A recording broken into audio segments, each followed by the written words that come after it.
So, ito naman, for my Kilay is Life. Nabili ko lang din to sa Chemist Warehouse.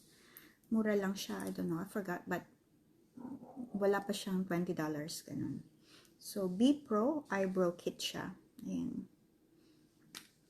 Ayan yung laman niya. So, pero, hindi ko ginagamit yung parang gel.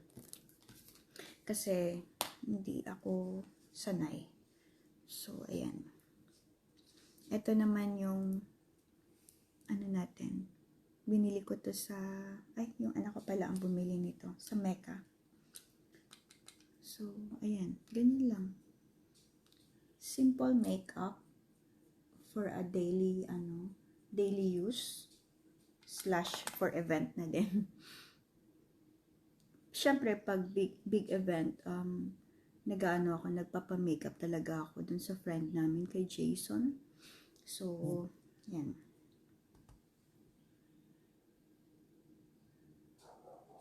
Hindi pa ako nakakapag-retouch ng eyebrow ko, ng kilay. Wala pang time at wala pang pera. Kasi, I have my priorities. Malapit na mag-birthday yung mga anak ko. Sunod-sunod sila. Si Jack, October 4. October 20 naman si Cheska. And si JE is November 3. So, medyo madugo yung gastos. Saka na ang mami kapag maluwag na yung budget. I'm happy naman na mag-drawing na lang muna.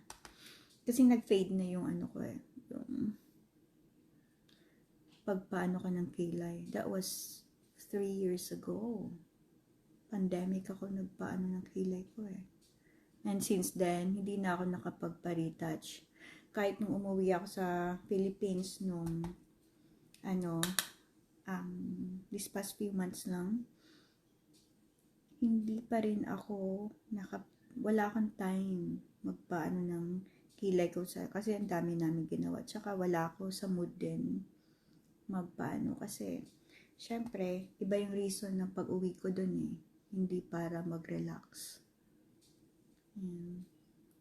So, dinodrawing ko na lang yung kilay ko ng ganyan. Grabe yung difference, no? Kailangan talaga may kilay. So, ayan.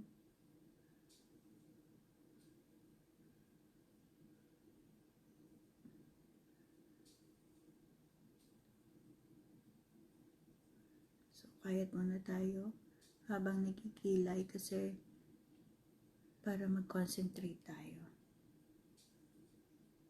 So, tapos na yung other side. Wina-wipe ko siya dito. Yung ginamit kong pag-toner ko kanina. Yun na yung ginagamit ko kasi para talagang ewan ko. Basta wina-wipe ko siya every time na ako. So, ayan. Grabe yung difference talaga. So, talagang totoo yung kilay is life na sinasabi natin. Pag wala kang kilay, naku, pangit.